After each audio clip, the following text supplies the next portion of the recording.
डोंबिवली पूर्वेतील संत नामदेवपथ येथे लक्ष्मीनारायण कॉपरेटिव्ह सोसायटीमधील पहिल्या मजल्यावर घराला रविवारी 25 तारखेला दुपारी 3च्या सुमारास आग लागली. आगीत घर जळून पूर्ण खाक झाले असून सुदैवाने कोणतीही जीवितहानी झाली नाही.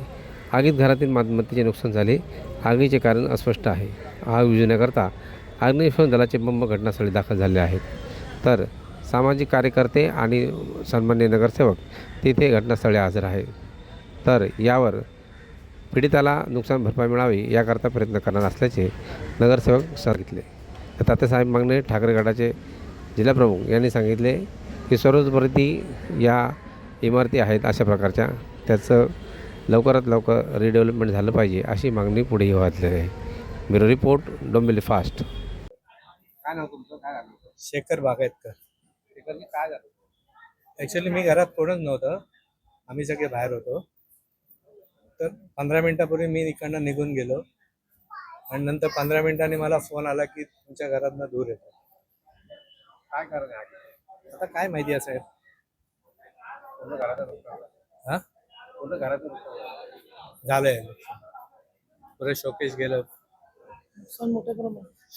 गेलंय, फ्रीज गेलंय, TV गेलंय आणि वॉशिंग मशीन गेलंय, सगळ्याच वस्तू गेल्या.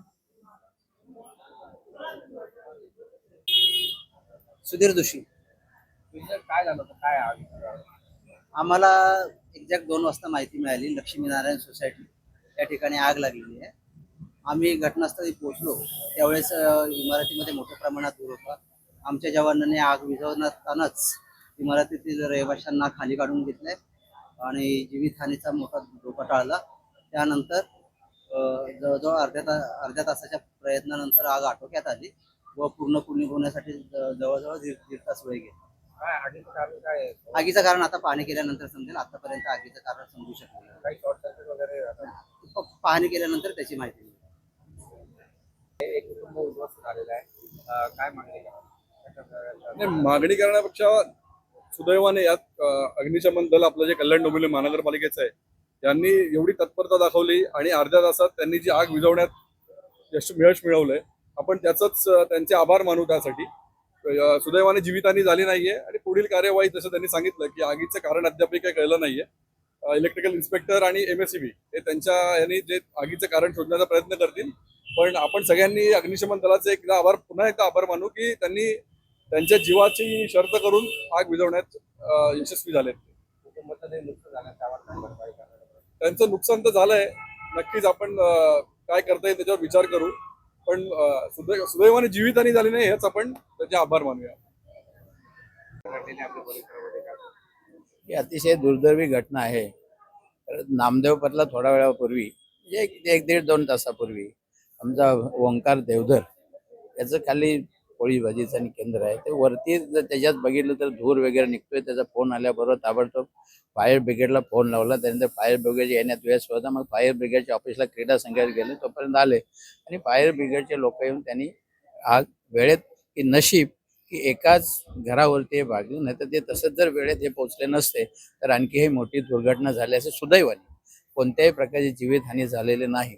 ज्या घरात बागायतकरांची आग लागली होती त्या घरात त्यावेळी कोणीही नव्हतं. काय मागणी करा? आणि निश्चितपणे अशा प्रकारच्या ज्या दुर्घटना होतात त्या अनुषंगाने महापालिकेने ह्या सगळ्या ज्या बिल्डिंग आणि ह्या सगळ्या आहेत कशा प्रकारे ही अडचण सुटेल भविष्य काळात, जेणेकरून अशा घटना भविष्य काळात होऊ नये त्यासाठी काहीतरी एक निश्चितपणे ठोस प्लॅन असावा की लोकांनाही त्याचं सहकार्य झालं पाहिजे आणि या दुर्घटनापासून लोक वाचतील अशा प्रकारचा प्लॅन बनवणं महापालिकेला गरजेचं आहे. याचा अर्थ हा नव्हे की कोणाही लोकांना विस्थापित व्हावं किंवा त्यांना त्रास व्हावा, अजिबात नाही.